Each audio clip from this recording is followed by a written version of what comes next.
What is up, Ravens flock? Huge shout out for your support for the 410 Sports Talk. James and Glenn are the best in the business. They're killing it right now. They love talking Raven talk. Make sure you go subscribe to their channel. Let's go Ravens. Big trust. Welcome in everyone to another episode of 410 Sports Talk. I'm Glenn Martin here with my co-host James Haskell. In this episode, we're going to discuss and preview the upcoming matchup between the Baltimore Ravens and the Los Angeles Chargers. And to do that, we invited a new guest and friend of the show, Gavino Borquez, who's the managing editor over at the Chargers Wire. Gavino, thanks for joining us. Thanks for having me, you guys. Yeah, man. What better perspective to get than somebody who's boots on the ground when it comes to the Chargers? So we're really excited to get your insight. And we got to start with Justin Herbert, right? We got two quarterbacks in the early MVP conversation in this matchup, which makes it really exciting. What makes Justin Herbert so special this soon in his career? I have to admit, before you answer this question, I was wrong. I'm a University of Utah guy. I was not high on him coming out of the draft based out of Oregon, based on some pitfalls that other quarterbacks had had coming out of Oregon and the system that is Oregon. So I was not very high on him. I was extremely wrong. But what makes him, so special this early in his career? Complete package. I mean, the physical traits was something that stood out when he was coming out of Oregon, but now you're seeing this arm talent that we got to see in spurts at Oregon. But when you actually have a system that's catered towards his strengths, you have this amazing quarterback that's just like ruining opposing defenses on a weekly basis. And again, you got to think this is his fifth play caller dating back to his freshman year in college in Joe Lombardi. And he comes from the tree of the Saints, having Drew Brees and Sean Payton. So what he did was he basically took what he learned with the Saints and kind of molded it with what Justin Herbert does so well, throwing the ball vertically, and then just putting the pieces around him in an offensive line, and then just a slew of skill players. And now you have this one incredible quarterback who's a front runner for MVP. Yeah, I tell you what I loved about him when he first broke into the scene his rookie year is I look for guys who have the confidence to take a couple chances with the ball, right? And I love that about Justin Herbert. Yeah, he's not too scared to make a mistake that he won't push the ball down the field. And obviously, I mean, he doesn't make many mistakes, but I see a lot of quarterbacks so worried about making that mistake that they take the easy throw, or they don't push the ball down the field. So I think that's, to me, what really impressed me about Herbert is day one, the fearlessness that he played with. And I'm sure that's why he was able to be so successful so quickly in his career, when a lot of guys take some more time. But I wanted to ask about the guy leading the way, the head coach, first-year head coach, Brandon Staley. What's the biggest change that you think he's brought to this Chargers organization? Everything that went wrong for the Chargers the past two seasons with Anthony Lynn, the in-game management, the strategy, and everything that cost them these close losses, blowing leads, he has basically turned that around with how he goes about game days. So you see this fearlessness, aggressiveness on fourth down, 7 of 8. This past weekend, he went for it on their own 24-yard line. Mind you, they were down 14 points. But again, that doesn't come around that often that you see a head coach going for it on fourth down 8 times. And he said this notable quote, which really stands out and super cool. And he said that third down isn't third down is second down. And that came out when the team dropped their all-in, which is basically kind of like their whole like team documentary or whatever. And he included that right after they had played the Chiefs. And one of the interview questions was like, what are you going to do to beat this Chiefs team, which they're able to do at Arrowhead Stadium? And that was one of the things. And he's not afraid to make these things happen, like going for it on fourth down.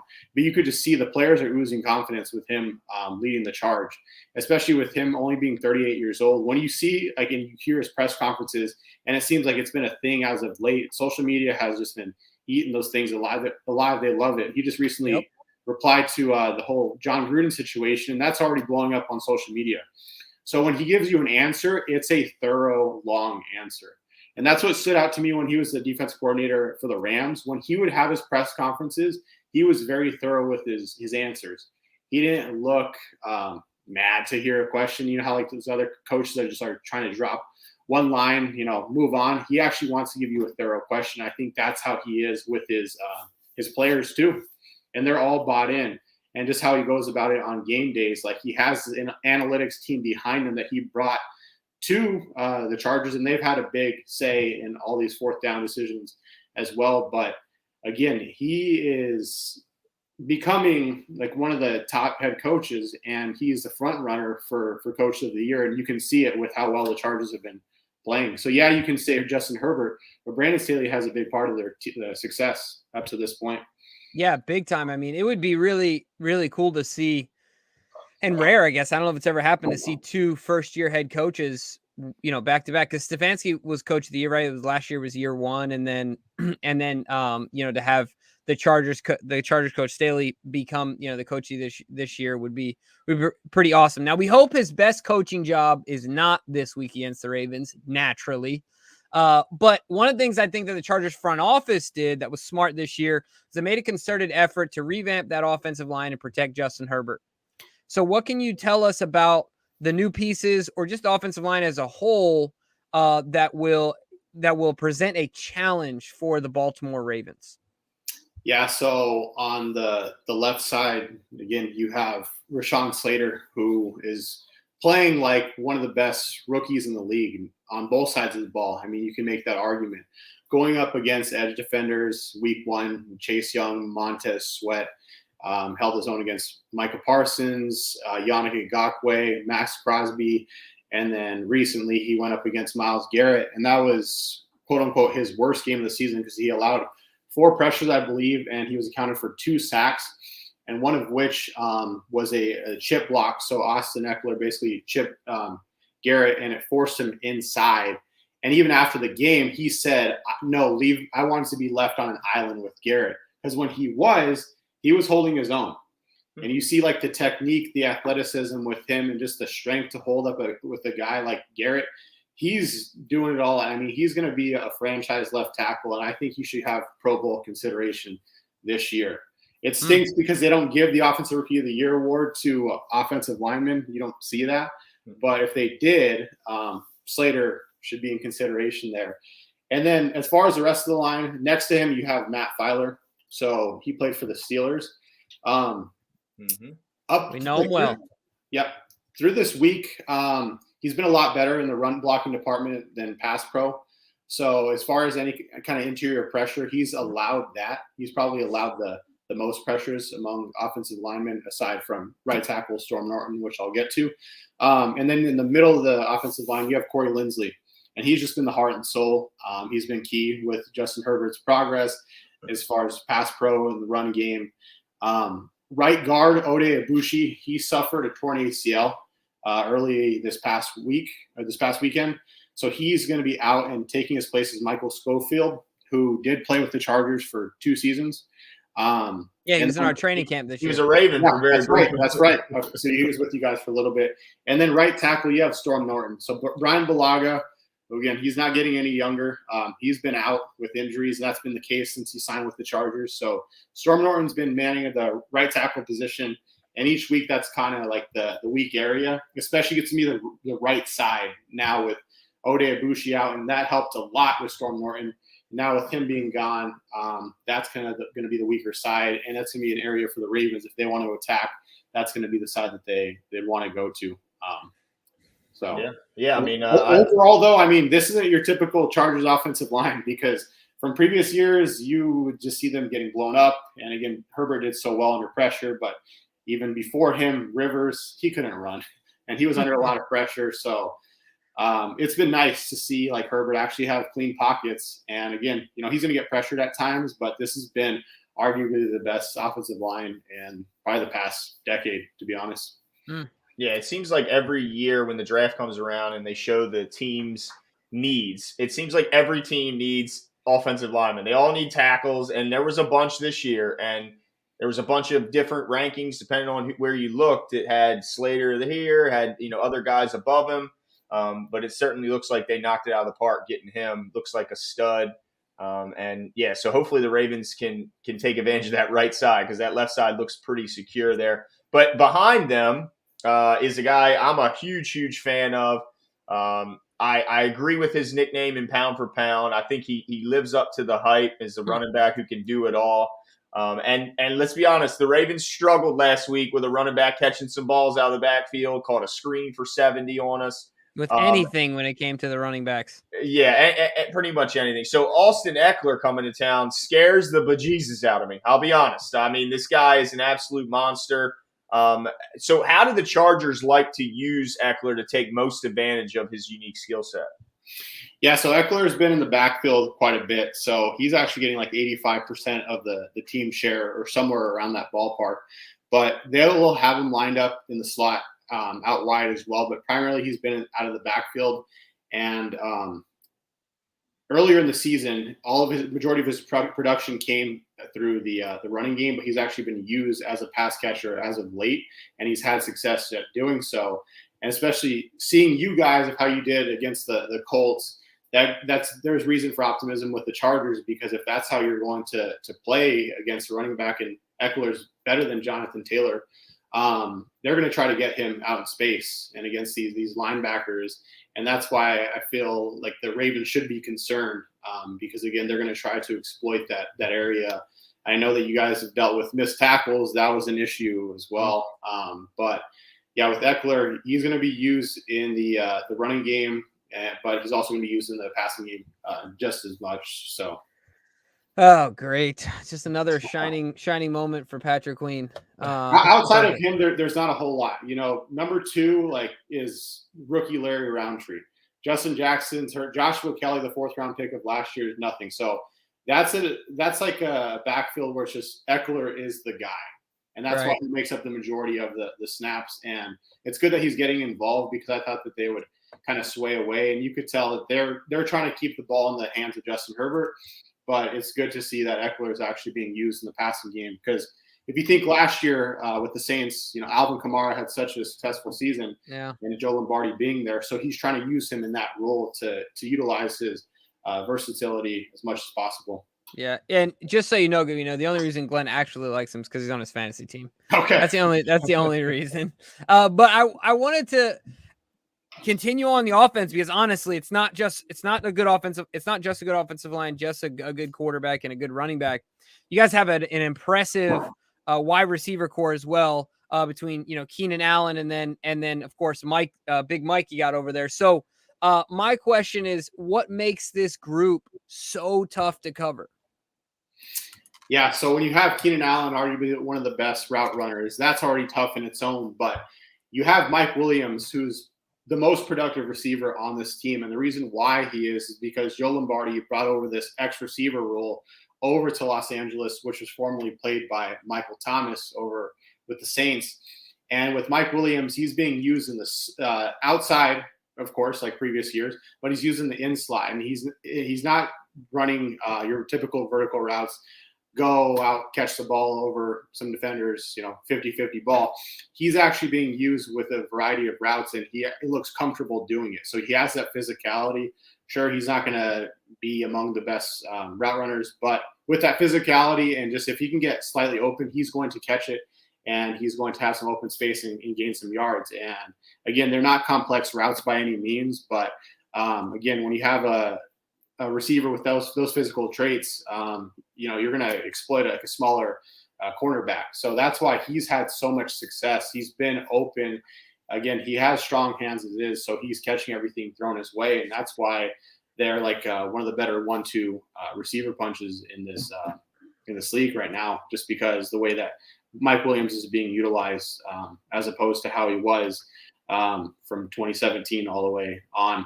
And again, he's in his contract year, so he's going to want to play out of his mind because, for numbers like number 7 overall pick, you need to be trying to produce. You don't want to be a first rounder and then going into the contract year and, no one's going to want to bring you in. So he's actually shining.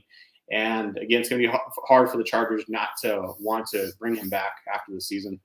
Yeah, I'd bet a lot of money that he led his basketball team in high school in rebounds, certainly. Like you said, he has strong hands, and I mean, he throw any 50-50. It's not even 50-50 with Mike. No. It's like 80-20. Yeah. Just with that size, too, and a lot of DBs are going to have trouble like defending that. So yeah, we got one in Marlon Humphrey who might be able, but then who's going to handle Keenan Allen and exactly. Anthony Averett last week? Oof, he struggled last week after really having a fantastic first 4 Yeah, he weeks got raked through the coals. He's not done being raked through the coals. People are still ragging him. And what's crazy is he came into the last week with like the lowest quarterback rating when targeted in the league, and then he got absolutely torched. So hopefully this isn't a sign that the league has figured him out, like we hear, that term used around a lot of guys. But now I want to switch sides because the defense has been interesting this year. I mean, you talk about Staley coming over, being a defensive guy, had the, I think, #1 defense in the league last year when he was with the Rams. This year, the Chargers have had some struggles in that area. Right now, they're dead last in giving up rushing yards, which could hopefully revitalize the Ravens' struggling run game, which is odd to even think about. But they also got some game records that are undeniable, and they're absolute monsters. So how do the Chargers – I'll start with the first one on the back end of that defense. How do the Chargers use the versatile talent of Derwin James? In what ways do they use him to kind of confuse the offense and keep them guessing? Yeah, so again with Staley, he's all about pre-snap coverages to basically disguise, make it difficult for quarterbacks. And with Derwin James, he's been lined up as a deep safety. He's been lined up in the box as a slot corner, and then even as an edge rusher too. So he's used as that chess piece. And again, when Derwin James is healthy, he makes the defense that much better. And last weekend against the Browns, they probably had their worst defensive outing, but Derwin James is still making plays. And again, he has the range. Like there's no one on the field that's faster than Derwin James, because when he runs, like it's different than any other player because he has that bulk, he has that size, and it's just like when you see him run, it just seems like, man, here comes this guy, like out of nowhere. He has a strong build. He's coming after you. So he can read the field really well. He can make plays side to side, downhill, and just be able to cover tight ends, running backs, and even just slot receivers in its own. So again, the way that they utilize him is in a variety of ways just to slow down these offenses. And again, he's been doing that back to his college days. It was just a matter of staying healthy, and now he's been able to do so, and you're able to see this playmaking ability. Last week, 17 tackles, I believe. Crazy. So he's always around. He's always around the ball. Wasn't he an All-Pro his rookie year? Yeah. Jeez. Yeah. Outside injuries, that's about the only area you can point to where he struggled. Because, like you said, when he's out there, he's done. Is there any angst between him and the front office about contract? Isn't he a contract year this year? I saw he made a play in this last game, and he said, "Pay me." I saw him lip in that. I wasn't sure, so I don't know if there's an ongoing dialogue there. Is he in a contract year this year? I would think he's got at least one more year left. Yeah. Because is he okay? Yeah. So, all right. So we want to talk about the other guy who a little bit bigger, but Joey Bosa, of course, yeah. Speaking of contracts, got himself a handsome contract. What chance do the Ravens have in stopping this guy and slowing him down? What do they need to do strategically in order to do so? It's possible because when the Chargers played the Cowboys, you had Joey Bosa lined up on Terrence Steele, second-year tackle, back up to Leal Collins. He was the right tackle, and Joey Bosa was lined up against him, and they held their own against Joey Bosa. So, yes, he's a technician in his own with his hands, the way that he sets up blockers, and again, it's just really hard to counter. So that's something he's been doing his entire career. But the way that they can do so is chipping double teams, because outside of Bosa, they really haven't shown that they have like a threat.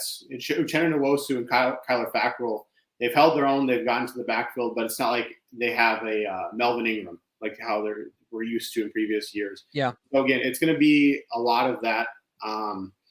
They don't really use Joey Bosa like they did with Aaron Donald, lining up inside and outside, and that's what some people viewed him as, was going to be like that Aaron Donald up and down the defensive line. He's been primarily used as an outside rusher, and that's how you can slow down Joey Bosa. Like if you leave him on an island with a tackle, good luck. That's going to be hard to block, but you have to be able to chip him, to double team him, And they could do that just given the lack of interior pressure they've gotten. And again, I mentioned that with Uchenna Nwosu, Kyler Fackrell, you can block them with just one guy. So you're going to be seeing a lot of that if they wanted to stop that. But again, with a guy like Lamar Jackson, where he can take off, if he has like a clear, like open space or open hole, he can just take off. So I expect the Ravens to have a game plan for Bosa. And again, that's the way that they can do so. So he is a blockable edge rusher. So don't think that he's some, not like easy to block. So yeah, I was a little concerned because we got, Patrick McCarry is playing well at right tackle, but he was our center last year, and he's an undrafted guy, and he's there out of necessity because I'm sure it's no secret the Ravens have had some injuries on their team. So I was definitely concerned about Joey Bosa and the fact that he could blow this game up, but also surprised when I see those rushing totals. And what does it worry you knowing that the Ravens are coming? And yeah, they didn't get to 100 last week, but they did so for 43 consecutive games on the ground leading up to last week. So how concerned are you with the ability for the Chargers to slow down the Ravens' rush attack? It's concerning for sure. Because even though that the Ravens don't have their top 2 or 3 running backs, which again is unfortunate, you have Lamar Jackson who can run the ball, and you have the running back that's currently starting for you guys that can have big games. That's because with Staley's defense, they play in lighter boxes, so it's more defensive backs on the field. And then you have these alignments up front, so it allows greater success for offensive line to get more push on the ball. And again, they're trying to limit the passing game. So the run isn't a priority, but against the Browns, you're able to see them just keep churning down the field. And mind you, the Ravens don't have a run game like the Browns, but if you're able to get in good field position, with Lamar Jackson under center, the sky's the limit basically from there. So they can go a variety of ways, and they don't want to lose that field position.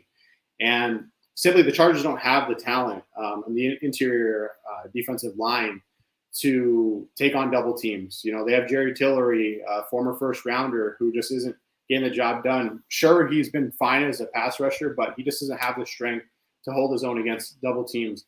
Linval Joseph, he can only do so much. And then outside of that, they're missing Justin Jones, and they're relying on some undrafted rookie in Forrest Merrill, and then another undrafted free agent in Braden Fajoko to step in. And Christian Covington, a guy that they signed. So they just don't have the talent to be able to get the job done in the run game. And just like the Ravens, missed tackles have been a common thing for the Chargers as well. And they could be without Drew Tranquill, who's been a phenomenal player for the Chargers against the run.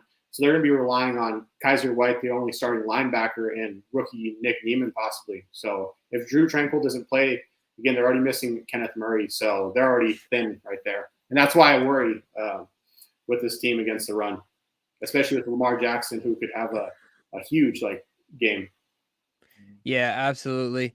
So 2 more questions for you, Gavino, here, and we'll let you go. But overall, when it comes to the defense, last week we saw an absolute shootout. So my question to you, you talked about the rushing attack, but from a macro perspective, you concerned about the defense being put in those scenarios week after week and having that pressure on them? Not, obviously the offense can score points, but if it comes down to it, at some point the other team's going to have the ball last, right? So, any concerns about the fact that your defense is getting into these types of scenarios? Well, just given Brandon Staley and him being a defensive guru, he led the Rams to the number 1 defense last year. I expect them to make adjustments. Yeah. Again, their number 1 priority is defending the pass. As far as the run, they've been able to get away with it. It's only a matter of time until they won't. And against the Browns, we saw, because they gave up 300 passing yards, but again, because they're focused on just limiting the run. And as far as this passing defense, you see 300, they give up 300 yards, oh, shoot, so it's Brandon Staley's defense. But there are certainly bigger plays that will happen based on when you're trying to prioritize something like the run. So when you have these coverages and you have this defensive game plan, it's certainly going to come back to bite you. So it's certainly concerning for sure. But with a guy like Staley, I expect him to properly game plan and make adjustments, and we were able to see that with the comeback against the Browns, of course, and to be able to beat a team like the Chiefs and Raiders, who are a pretty balanced team. So yes, concerning for sure, but again, like you mentioned, the offense, they have enough firepower to kind of pick up the slack. But I don't think you'll see a game that many more games that they're giving up over 300 passing yards against the run. That's a whole different scenario. But yeah, the Ravens put up 400 and some rushing yards last year against the Bengals. And while we don't have our stable backs, certainly, like you said, the potential's there, and I'm sure it's a concern for them this week. Yeah. But Gavino, we got to know, have you made any public predictions yet? Not any public predictions yet. I plan on doing that around Friday or early Saturday is when I plan on making a prediction, because this is probably going to be the toughest game remaining on the schedule outside of the Chiefs once more. And I really have to put some thought into it. And I'm still kind of watching the Ravens, but I haven't made an unofficial or official prediction just quite yet. So can you give us an indicators which way you're leaning as far as wins or no score, anything like that? Some sort of a hint here. Let the folks know.